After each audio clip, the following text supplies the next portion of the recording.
Hello and welcome to the latest episode of Sports Moles Football Shorts. I'm Barney Corkhill. I'm here with our football editor Matt Law, and we're here to talk about game week 36 of the Premier League season. It's coming towards an end, the Premier League campaign. The titles wrapped up, relegation places wrapped up, so very much the European spots, the top four in particular, will be coming into sharp focus towards the end of the season.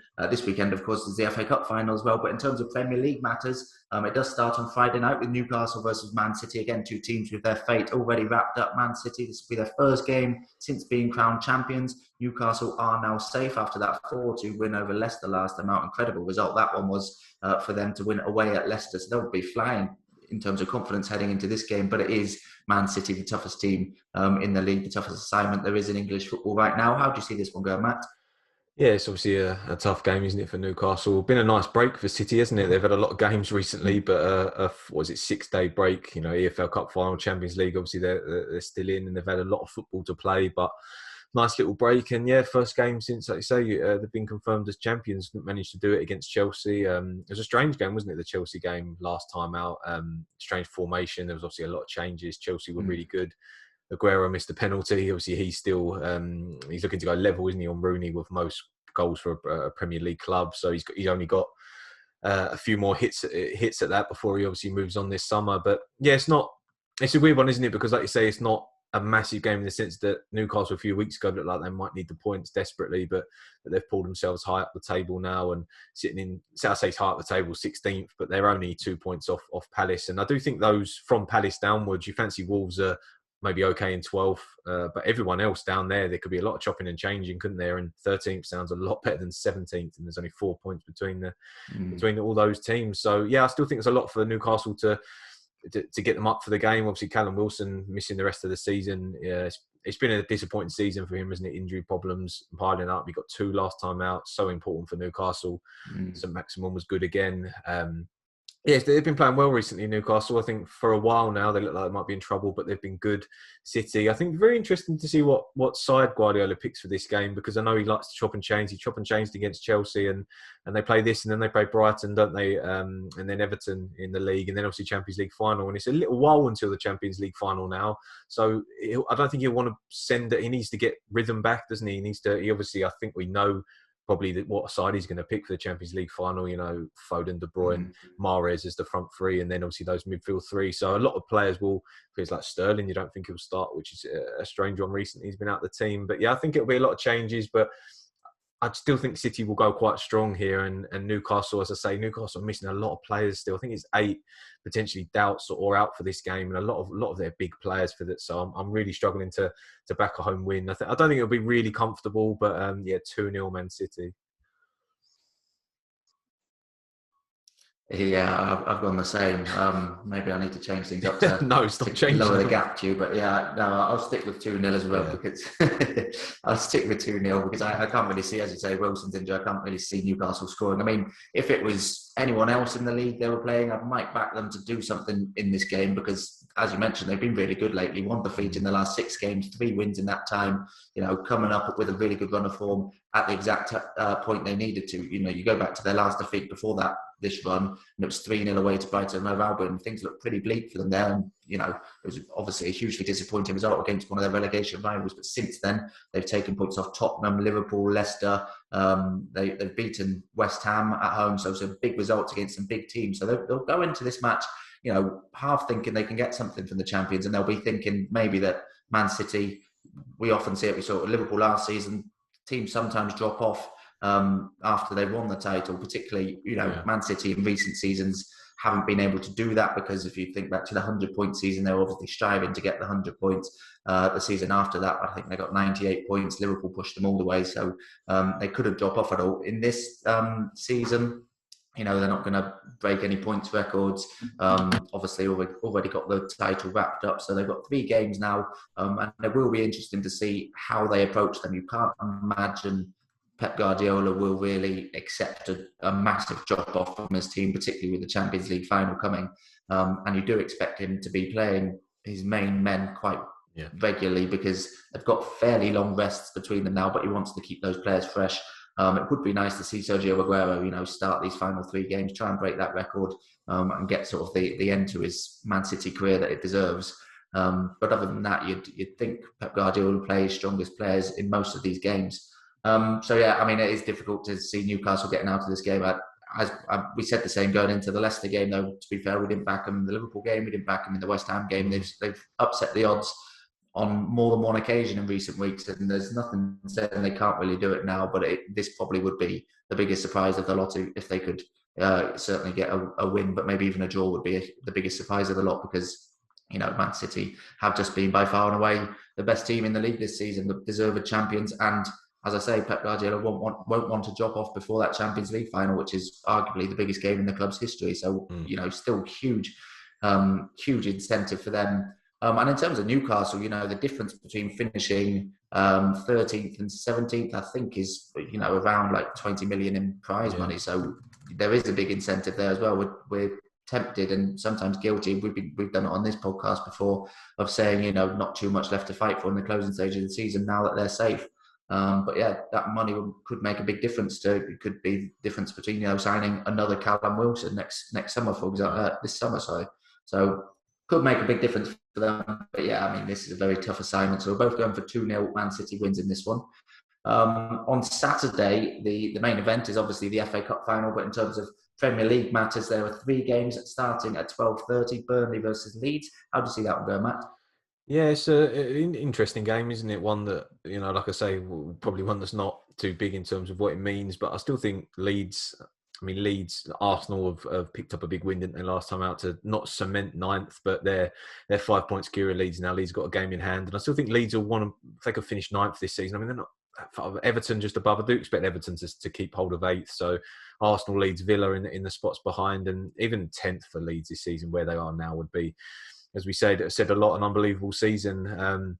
Last time out, it was a 3-1 win over Tottenham, wasn't it, for Leeds, and got some of their big players back. I mean, Rafinha's he's had a few injury problems, hasn't he? But he's okay, looks like, for the rest of the season, and struggled to keep him this summer, as we've said for a while. Bamford was back among the goals. I thought they were really, really good against Tottenham, to be fair. I know Tottenham have got their problems, and Ryan Mason's first Premier League defeat, but I thought Leeds are really good. Late on, Rodrigo, good goal. Bamford on the score sheet. Dallas as well. Dallas has been really good for Leeds recently. So Burnley, interesting one. I heard Sean Dyche's comments about, he thinks the lack of home fans this season in stadium has helped sides like Burnley with their away record, and it has to be. I think the last time out against Fulham obviously now relegated, but I still think Burnley did a really good job on Fulham. It looked like a Championship club against a Premier League club. Chris Wood score sheet, Westwood score sheet as well. It was really good. And Burnley's home form this season, it's been a problem though, isn't it? There's 18 points from 17 games, which is not good at all. And you look at other teams down there, obviously the teams that are going down of the 3 worst home records in the league.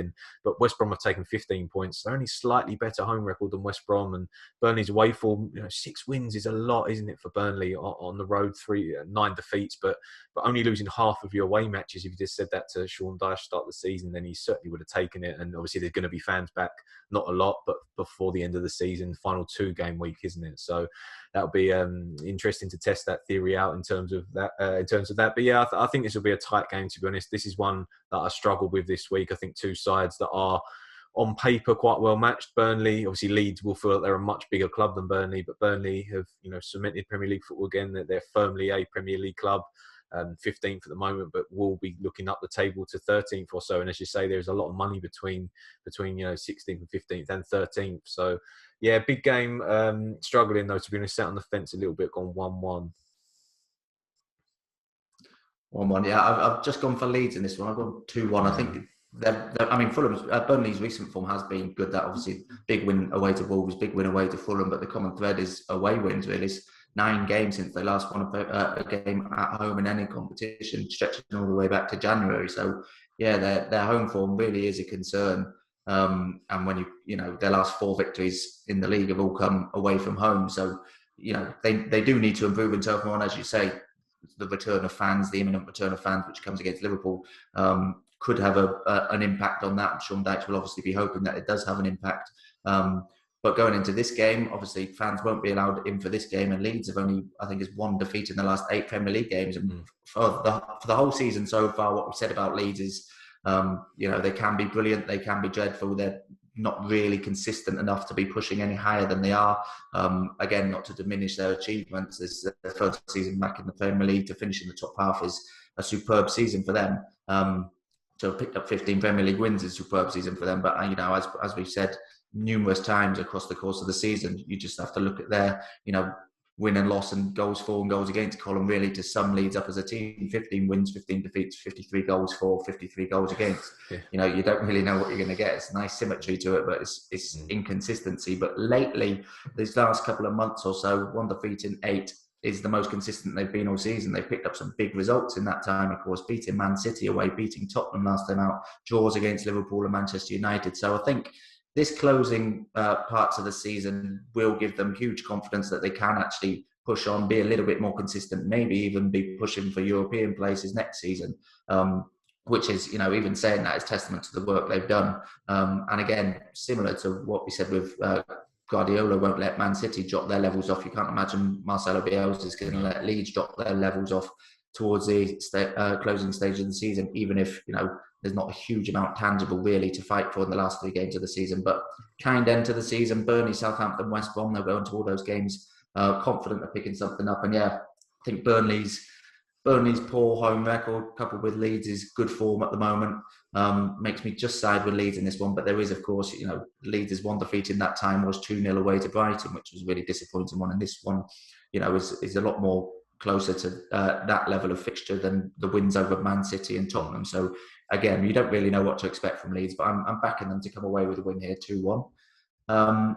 At 3 p.m. on Saturday, there is Southampton versus Fulham. Southampton beat Crystal Palace 3-1 last time out to return to winning ways and lift themselves up to 14th in the table, which, as we've mentioned with a couple of clubs already, looks a lot better than the 17th they were in before that game. Fulham's relegation was confirmed by that 2-0 home defeat to Burnley. They just hit a dreadful run of form right at the wrong time. And obviously now 10 points from safety with 3 games left. They'll have to start preparing for next season for these final 3 games. It's going to be difficult with the amount of loanees they've got, isn't there? There's going to be another big change in that. Scott Parker was pretty vocal about that, as well as vocal as he could be in his post-match press conference after they went down. He knows things need to change at the club in terms of their recruitment policy. He seemed to be hinting at. But it's all eyes on the Championship now for Fulham. How they approach these final 3 games of the season. It'll be interesting to see if any of those loanees really, get a chance, or whether Parker's completely planning for next season. And maybe we'll see some of the sorts of players who he's got in his plans. But this one's a difficult one for them. I think Southampton, the win over Crystal Palace was important for them to lift them up the table. 1 point behind Crystal Palace now, 13th, still very much in their sights, which is a much better finish than 17th. And as we said, makes a big difference in terms of prize money. So going into their games, especially this game against already relegated opposition, they'll hope for a strong end to the season, which started so well and then tailed off towards the end. It's difficult to back Fulham. It can go one of 2 ways with relegated clubs. They can have the shackles off and just start playing with the freedom they haven't done all season, start picking up surprise results, or it can go the other way. I'm not expecting too much from Fulham over the closing weeks of the season, to be honest. So I've just gone for Southampton to win this one 2-0. 2-0, close. I've gone Southampton 2-1 here, backing Fulham to get on the score sheet. The Fulham Burnley game was, I think Scott Parker, as you say, afterward, it encapsulated their season really. I think I was looking at the statistics surrounding that game, and 68% possession for Fulham, lots more passes than Burnley. Burnley didn't really have possession of the ball for that long, but it was just a strong Premier League side against a side that plays well between both boxes, but has struggled, got better defensively, certainly better than they were early this season, but the lack of goals, I think, and as you say, you're talking about, Anderson, the centre-back, it looks like Arsenal and Tottenham would like to take him. Obviously, he's only on loan at Fulham. Don't think they'll keep the goalkeeper. Loftus-Cheek, I'd be very surprised if they manage to keep him in the Championship. And it's just going to be, as you say, a lot of changes at Fulham this summer. It looks like Scott Parker will get the chance to do that, and he looks like he wants to do that. He's got him out of the Championship before. So, it'd be very interesting to see how Fulham go forward from here. And as you say, in their final 3 games, which you say, will there be loan players? Will he bring in a few youngsters? They've always had a good academy, Fulham, haven't they? Always youngsters that seem to come through. And I think there is a few maybe very close to first team action at this moment. So there might be a good chance to give them a game. Southampton, Yeah, I backed them to get beat against Palace. Looking back now, wasn't perhaps the best shout from me, but it was just the side that they managed to put out against Palace was a really strong side, and it was just Danny Ings' contribution is just there's such a big side with him, aren't they? A really strong side when he's in it. Che Adams is a handful. He's perhaps not the best technically, but he's a runner and he does cause problems. And yeah, I thought that was a really positive step for Southampton. And I think it is always important to end the season well. You know, not on paper a massive amount to fight for, but if Southampton were to go and take 7 points in the last 3 games, something like that, or even 1 win, 2 draws, it just makes you feel a lot better, doesn't it, about next season? It'll make the owners maybe think, oh, cool, yeah, we could do okay next season just with a few more additions. And yeah, as you say, I think Southampton will be looking up to Palace. I'd be surprised if they caught Wolves, because 5 points to make up in 3 games is a lot. But yeah, 13th would be okay considering the second half of the season they've had. But yeah, Fulham looking at next season, some tough finish. They play United away in their next game on Tuesday night, and then last game at home to Newcastle, who, as we know, have been really good recently. So yeah, they won't want to end the season with if they lose the last 3, it'll be 5 straight defeats, and it won't be a win for.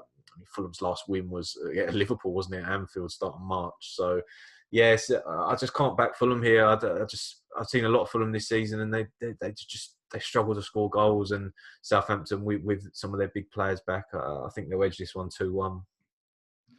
So both going for Southampton wins in that one. At 8 p.m. on Saturday, after the FA Cup final, is Brighton versus West Ham. Again, Brighton, one of those teams who are now safe and sound. They are now the team in the spot just above the relegation zone. But West Ham are the ones with plenty to fight for still this season. A really, really disappointing 1-0 defeat against Everton last time out at home. Massive blow to their top 4 hopes. Is now completely out of their hands.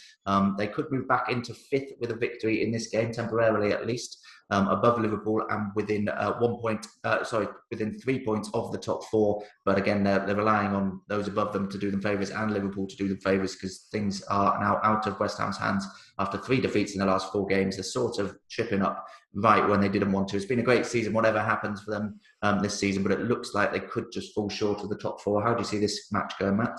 Yeah, it's a really big game, isn't it, for West Ham? I mean, we were talking earlier, weren't we, about this Conference League and the fact that there is European football open potentially for 7th place. But I think West Ham, I think top 4's gone now. If we're being honest, I'd be astounded if they managed to finish top 4 from here. But 5th or 6th, 5th, they could just cement Europa League football for next season. It would be unbelievable for West Ham. And it's annoying that I think David Moyes' press conference is this afternoon, and he needs to clear up a lot of.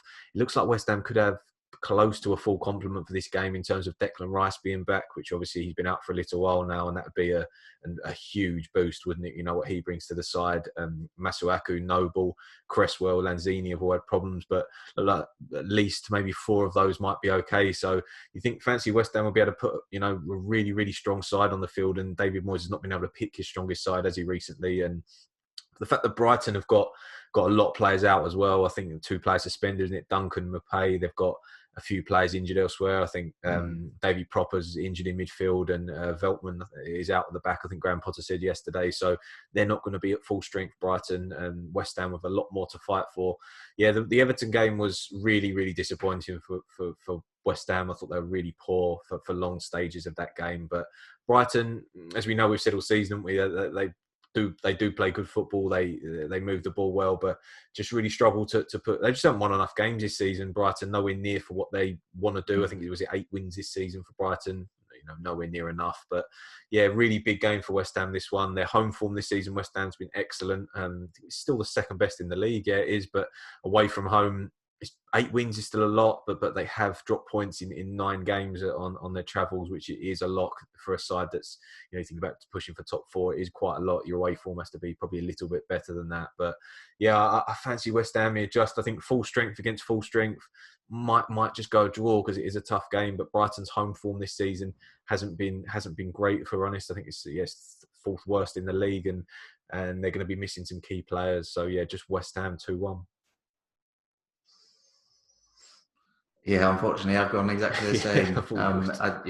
I think it's one of those games I'm actually expecting a good game, because you say Brighton play good football, West Ham are playing really good football this season, but they're just a lot of things pointing more towards a West Ham win. I think Brighton I'm expecting them to create chances, probably maybe even enough chances to get something out of the game, but I just don't really trust them to take those chances, which has been, as we've said many times, the story of their season, really. They haven't taken enough chances to get as many points on the board as arguably they should have. I mean, they're only 1 point away from that magic 40-point mark. We know they're already safe.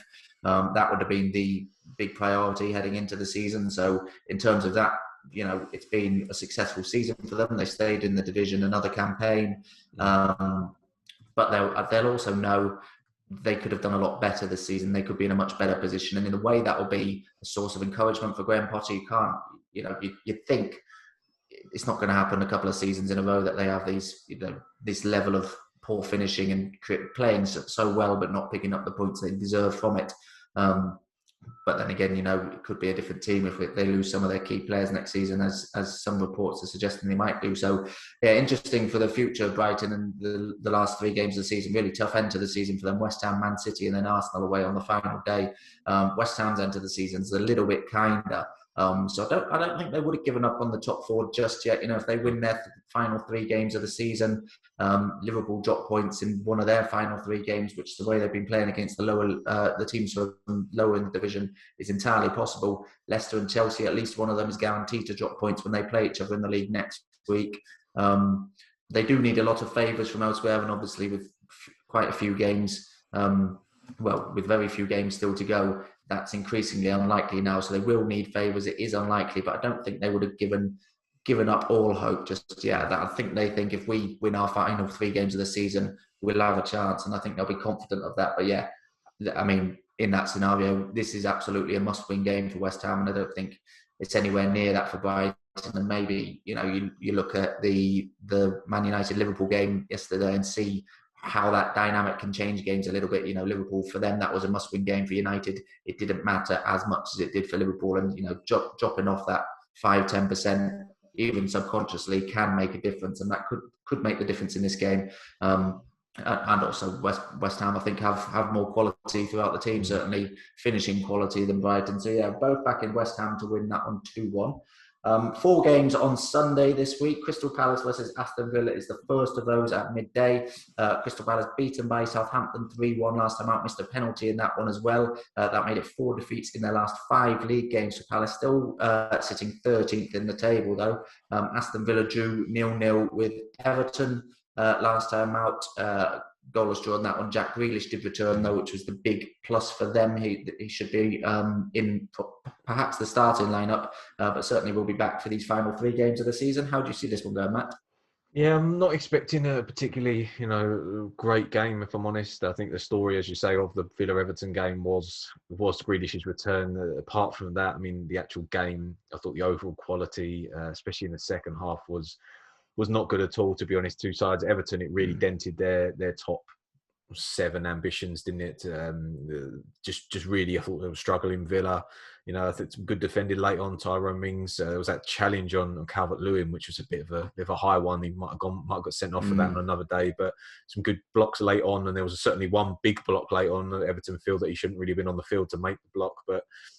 Yeah, Villa, their season is, there was as we say, there was a slight little chance at one point, wasn't they might be able to push for, sneak into maybe a top 7 spot, but I think they are where they're going to finish. I think 11th would be fair. If you said to me, start the season, Villa would finish 11th, I'd say that's a really, really good season for Villa, but it's all about the summer, isn't it? Can they keep hold of their, obviously, Grealish, but players like Watkins as well, especially if Watkins goes with England to the Euros, which he looks like he might have a chance, and maybe does okay there. I don't think he'd get much football there if he did, but I think a few clubs will be looking at him. And the interesting thing around Palace, I think there's rumours that they might, announce Hodgson's departure ahead of the Arsenal game, so the fans can give him a send-off, because obviously they play Arsenal at home on the 19th, and maybe some fans in attendance could give Hodgson a bit of a send-off. Obviously, Frank Lampard's been strongly linked, isn't he, with the Palace job at the moment, and that'd be really interesting one, wouldn't it? If Lampard was to go to Palace, and you fancy he'd get some money to spend, because I don't think he'd really take it if it was. It's going to be a lot of changes, as we know, a lot of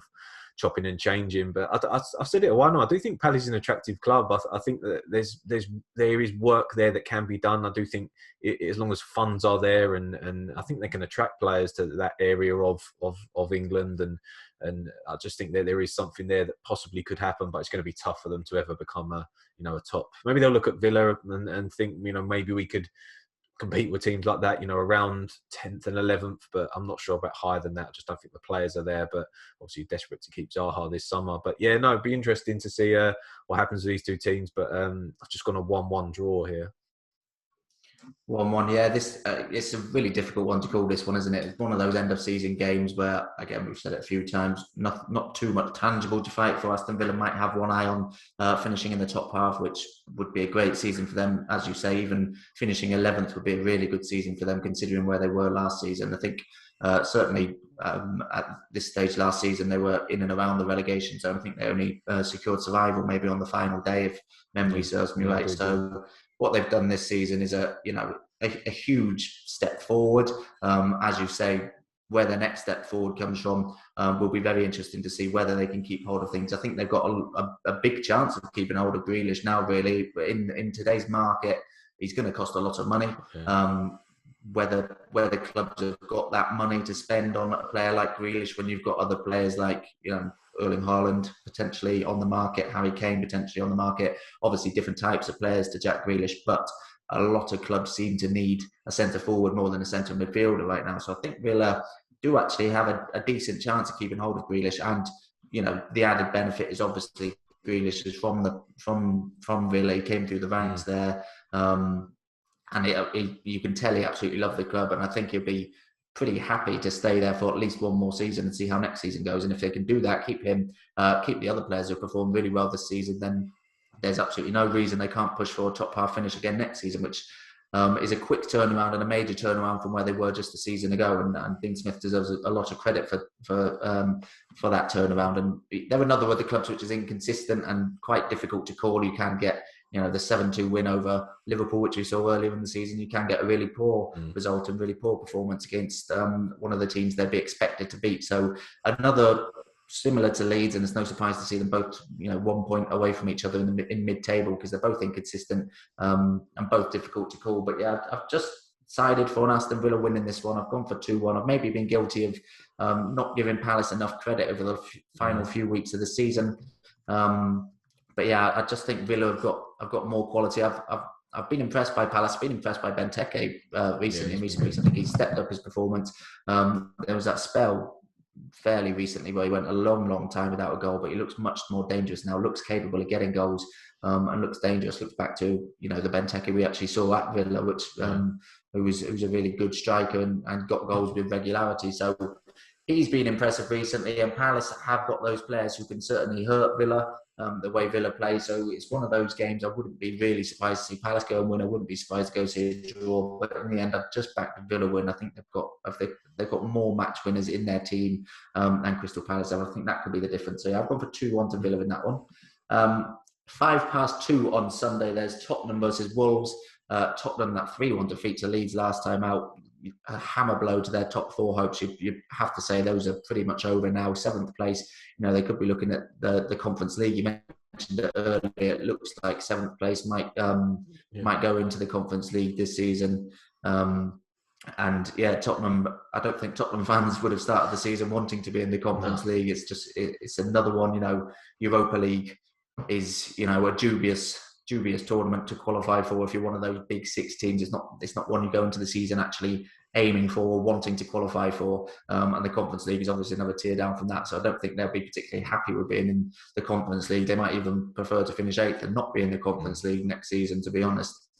So yeah, interesting end to the season for them, whether they can get a bit higher than that and qualify for the Europa League. So still Europe to fight for Tottenham, but Champions League looks beyond them after that 3-1 defeat to Leeds last time out.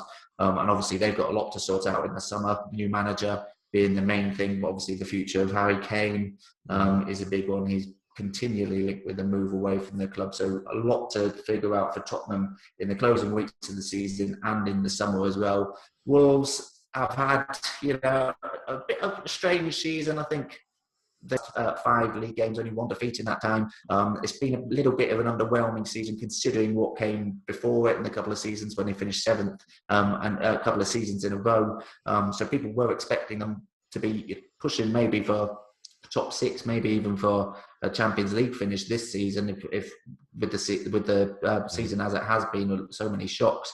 But that hasn't materialised. They're not going to finish in the top half even. So probably disappointing for them, but you've also got to keep in context where they've come, and they've probably overachieved slightly the last couple of seasons, and 12th is by no means the end of the world. They beat Brighton last time out. This is a difficult one to call again. I think Wolves are never involved really in too many high-scoring games. And, obviously they've had recently the 4-0 defeat to Burnley and 3-2 defeat to West Ham, but in general, their games aren't decided by too much. They don't score too many goals. They don't concede too many goals. So yeah, I've just gone for a 1-1 draw in this one. I don't see, Tottenham have got the players to do it. Obviously, we mention them every week. Harry Kane and Son Heung-min have got the ability to win them any game. And despite Tottenham's really poor performance, I think they've been up there with among the best Premier League players this season. Certainly Harry Kane looking top in the goal scoring charts and the assist charts. But yeah, these games like this, I think it will be tight. And Tottenham, I don't really trust them to get all 3 points from this. So I've gone for a 1-1 draw in this one. Yeah, I'm slightly surprised you've gone 1-1. Yeah, it's a big shout. I completely agree with what you're saying about trusting Tottenham. I think they'd have fancied going to, some of their fans maybe fancied going to Leeds and maybe getting a decent result. I think we both backed wins in that game, didn't we, for Tottenham? But we did, yeah. They were poor, really poor. Leeds were really good and just couldn't deal with Leeds' energy in the game. And as you say, Kane, I think the interesting thing with Kane is that obviously it is the Euros. I mean, we're so close to the Euros now, aren't we? The end of the season, then the Euros will come very, very quickly. And obviously there's going to be I don't think there's going to be decisions before that. It'll be after the Euros, whether it's just, they're talking about 150 million, aren't they? That Tottenham wouldn't consider anything under 150. And no one's going to pay that, I don't think, are they, this summer? I think City are the only team that would be prepared to pay over 100 million, it seems like. I think United's ceiling is maybe around 90. Barcelona, Real Madrid are not going to spend 150 million pound on Kane this summer, especially if one of them can get Haaland. But yeah, very interesting side story with that. And yeah, you should say the Conference League, you'd rather not be in it, wouldn't you, really, and make a good, strong challenge for top 4 next season, because it's just more European football. They're just going to, if they're in it, they're going to play a lot of squad players. I suppose that is the good thing. It depends how big your squad is, though. It gives a lot of maybe youngsters a game, but it depends how actually big your squad is. And Tottenham's squad, they've got a decent squad. It's not particularly deep, though, is it, in terms of the quality? There is a big drop-off. Probably you could say that about everyone apart from Man City, if we're honest. But yeah, Wolves, I think Gibbs White got the winner last time, didn't he, against Brighton? I think you backed 0-0 in that game, Barney. You said, I said 2-2, and you had a laugh at me, but it was almost 2-2. So no, I think he hasn't had much of a look in Gibbs White since he'd gone back there from his loan spell at Swansea. Then he cut short, and I think that was only his second start in the Premier League since he had gone back to the club. So he maybe might get a few games before the end of the season. Adam Traore, obviously, in the score sheet is a big thing for Wolves because he doesn't get too many. But yeah, as you say, Wolves could have been a disaster considering the injuries they've had. They could have been, looking at around the relegation zone, but they are 12th. I think they'll finish 12th, maybe. They're 4 points above Palace. So yeah, I see what you're saying. Yeah, draw. I could really see a draw here, but I just think Tottenham's added quality going forward. Maybe Kane getting a couple or Son. I just think they'll just get there in the end, Tottenham, to keep their top, well, not top 4 really, but maybe Europa League hopes alive. So yeah, 2-1 Tottenham. 2-1 Tottenham for Matt in that one. At 4:30 p.m. on Sunday is West Brom versus Liverpool. Liverpool coming into it off the back of that incredible 4-2 win over Man United. I'm sure we both enjoyed it, Matt. We did I've got to say, going into that game, looking at the team sheets, Cavani up against Phillips and Reece Williams, I was a bit worried, but I think Phillips had a really good game. Obviously, had a hand in that opening goal, but beyond that, reacted really well. And Reece Williams, it's the first time I think I watched him and not really being worried about him. He didn't really have any shaky moments, so he obviously made that really good block from Mason Greenwood in the box as well at 3-2. So he had a good game as well. And the nature of the win surprised me a little bit for Liverpool. And obviously a huge win. Their situation's a little bit complicated in terms of the top four. If they win their final 3 games of the season, they'll finish on 69 points. If Chelsea win their final 2 games of the season, they'll finish on 70 points. Chelsea obviously play Leicester, which complicates matters further. So if Chelsea do win their final 2 games of the season, then Leicester will lose one. And then if they win the remaining one, they'll finish also on 69 points with Liverpool. So it could come down to goal difference in that scenario. But obviously, quite a bit of water to go under the bridge so far, even with only a few games remaining of the season. Lots of things could still happen. The common thread, though, is Liverpool pretty much need to win their final 3 games of the season to give themselves a really good chance and keep things largely in their hands in terms of goal difference as well. And as I mentioned earlier, these are the sorts of games they've been struggling with this season. So, that's on paper, it does look like a pretty kind end to the season. Got West Brom in this game already relegated, Burnley and Crystal Palace, not too much left to fight for, already saved both of them.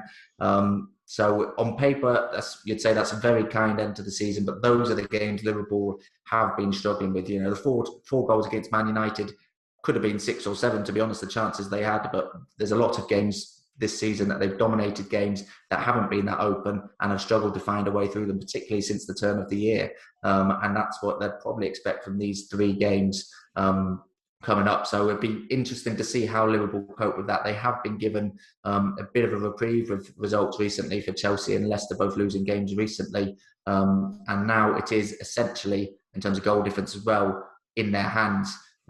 So all they need to do is go and win these final 3 games of the season. I think that could give them the edge in this game. Obviously, we've mentioned it a couple of times already. One team with a lot to fight for, another team with not much to fight for. West Brom already relegated.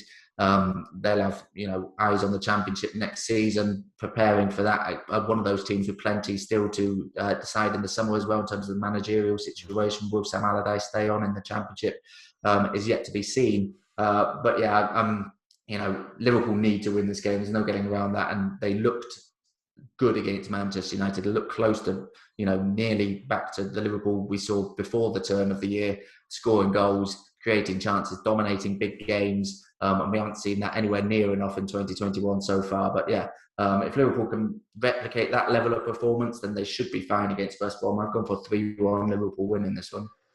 3-1, yeah. I've gone Liverpool as well. I've gone 2-0 here.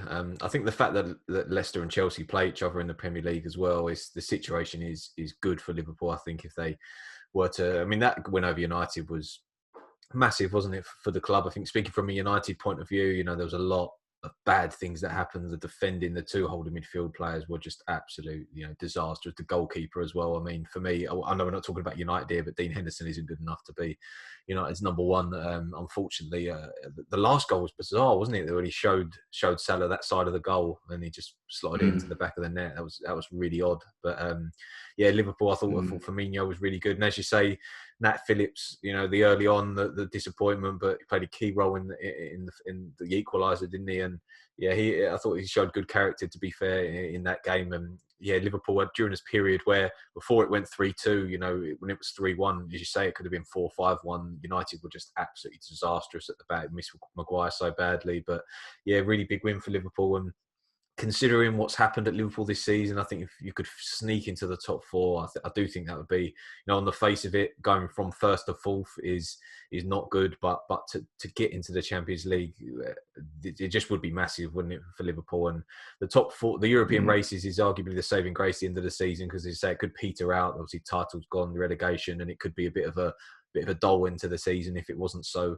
interesting in terms of the race. And I think this is a nice game for. I see what you're saying about Liverpool struggling in these sort of games this season, but West Brom, the performance against Arsenal does not fill me with any confidence that they're capable of. They've obviously had standout wins this season. The one at Chelsea, no one saw that come in, and then they're really good against Southampton. But I just think the performance against Arsenal and Arsenal side have got a lot of problems.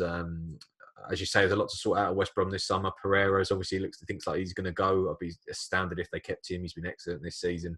Some loan players, but I think they'll keep the bulk of the squad. And as I've said a few times, I do think they'll be an attractive Championship club, and one that I fully expect to be in and around the top 6 come the end of next season. So really interesting. But I just think Liverpool have too much here. It's interesting at the end of the game, wasn't it? Sadio Mane, sort of looked like he might have snubbed Klopp's.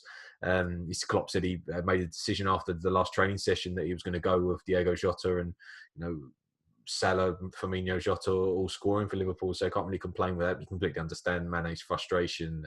He hasn't been that as good as he has been, but he's still been such a massive player for Liverpool. So yeah, I think Liverpool win this. Unfortunately, I've gone 2-0 Liverpool. Yeah, both going for 2-goal Liverpool victories. I think the key for Liverpool is killing that game off, because we've seen recently the one against Leeds, the one against Newcastle, they didn't kill off and they got punished. One against Southampton, they finally killed off, and if they hadn't, I wouldn't have been confident of them holding out. And the one against United, I was not confident about them holding out for 3-2 until Salah raced away. And as you say, bizarre goalkeeping from Henderson to stay in the 6-yard box made it the easiest finish possible for Salah there, didn't it? So, both going for Liverpool 2-goal victories in that game. The final match of this game week is Everton versus Sheffield United. Everton, we mentioned it earlier briefly, that goalless draw against Aston Villa last time out. Sheffield United were beaten by Crystal Palace 2-0 at home, rooted to the bottom of the table. They've been down for a long, long time. They'll just want to get the season over and done with. And 18 goals scored in 35 games in the Premier League season. It's really dreadful. That is from Sheffield United. Just looking at it now, they've only scored one in the last 5, I think it is. I don't really know the statistics on the lower scores in Premier League history, but they must be close to the bottom of that list. They really have been poor, Sheffield United, this season in front of goal. And as I say, they'll be desperate to get the season over and done with. 3 games left to go. We've got Everton, Newcastle and Burnley still to come. Everton will be seeing this as a very nice fixture, but as we mentioned, they've shot themselves in the foot too often, really, in recent weeks. They haven't actually been losing games with too much regularity in recent weeks, but they've been dropping too many points through draws. Leaves them 8th in the table, level on points with Tottenham. They could still finish 7th, and I'm not sure whether they would want the Conference League, but I think the Conference League is a bigger prize for a club like Everton than it is for a club like Tottenham, who might have gone into the season with top 4 hopes. So I don't think they'd be too upset if they went and qualified for the Conference League. Europa League is still a possibility for Everton. I think that would be classed as a pretty good season for them. Certainly progress made, and something to build off next season. But they need to start picking up more wins. I said a couple of weeks ago that you don't really trust this Everton team to go and get wins in games that maybe they should get wins in. You don't really trust them to put together a run of really good results. I mean, obviously at the very start of the season they did that, and there was people tipping them maybe for top 4 then when they made that great start to the season and were top of the table for a little while. But I just don't trust them to be consistent enough, certainly at this stage of their development, to push for top 4. Be surprised if they did it next season, but again, that depends on what they do in the summer. This game, as I said, is a really nice game for them. Sheffield United seem to, under Chris Wilder, you would have expected them to put up a big fight, and nothing against Paul Heckingbottom, but Chris Wilder had that bond with players. He developed, that fighting mentality, that spirit, never give up. I'm not saying Sheffield United have given up as such, but they know it's all about next season now. They know this season's almost a write-off now. They can't do anything really to salvage it, even if they go win their final 3 games of the season. Wouldn't really salvage their campaign. So, they'll just be desperate, as I mentioned, to get this season over and done with. Can't see them picking up many more points between now and the end of the season. Certainly can't see them doing so good as Park. And as I mentioned, 18 goals all season is pretty impossible to even back them to score, I think, at the moment. So, I've gone for a 2-0 Everton win in this one. 2-0, I've also gone Everton. I've gone 1-0, so at least that's different in that sense. But I mean, Everton's home form this season's been terrible, isn't it? 19 points from 17 games, been good on the road, but I think you do think that the fan point of view has made a big difference to some clubs having poor home form records, and obviously better. There's been a lot of away wins this season, isn't there? I don't know the exact numbers for how many away wins there's been compared to other seasons, but I know it's been a lot. And that's the case across the European leagues. To be fair, there's been a lot of away wins and a lot of games that you wouldn't expect. But Everton, I think you used a word that I said for 3 weeks. It's the trust word, isn't it? When they go and beat Arsenal and they go and lose at home to Villa, go and beat West Ham, a really big win, and then go and draw at Villa. It's just they just haven't got that consistency, have they, to be able to push for top 4. But as you say, top 5, top 6 is still very much open. That's why it's still so interesting. They're only 2 points off West Ham, all on 35 games there. Obviously, Liverpool 35, West Ham 35, Tottenham, Everton 35. They've all got 3 games left, and it's a lot of points. I know we're very, very close to the end of the season, but it's still a lot of points, and a lot could happen, isn't it? You go and win the next 3 if you're Everton, and you're right in that Europa League battle in terms of finishing maybe 5th, and just so much could change. And Everton, I think the fact they play City away last game of the season, obviously City have got the title wrapped up and other eyes on other things, but it's still a very tough game, isn't it? And if they were to beat Sheffield United, go and beat Wolves, but you just don't trust them to do that. If they go and beat Sheffield United, I wouldn't be surprised to go and lose at home to Wolves. It's just what Everton do, isn't it? And yeah, Sheffield United, as you say, is the exact reasons behind the managers leaving at that stage, and obviously they need to sort out what they're doing next season. Very similar. All three clubs are going down in a similar situation, aren't they? What they need to plan for next season. And as you say, I wouldn't be surprised if they maybe pick up a point from the last three, but lose the next three. I mean, they're not. They could be tougher games on paper, but they're just Newcastle and Burnley are just a lot better than them, as are Everton. But yeah, I think this will be. I'm not expecting Everton. Just don't really convince me in terms of blowing teams away, but I think they'll win this 1-0. Yeah, both going for Everton wins to round off the game week then. Okay, thank you as ever, Matt. We will be back on Tuesday for a bumper round of midweek fixtures, the penultimate games of the season. So our next round of predictions, and our prediction competition is hotting up. The gap got close to 15 points with three game weeks still to play, slightly less than 3 game weeks still to play, because this one's only 8 matches. So yeah, still all to fight for. Could be a very dramatic end of the season on that front. You can subscribe to this podcast on all the usual channels and on YouTube to make sure you don't miss that thrilling end to the season in terms of our prediction competition. And you can also find previews for all of these games over on sportsmole.co.uk. All of these Premier League games, Championship playoffs, obviously now in the final games of the leagues across Europe as well. Plenty of things still to be decided in them. So be sure to check out sportsmole.co.uk for previews and features surrounding all of those games. As I say, Matt and I will be back on Tuesday, so we look forward to seeing you again then. Thanks for joining.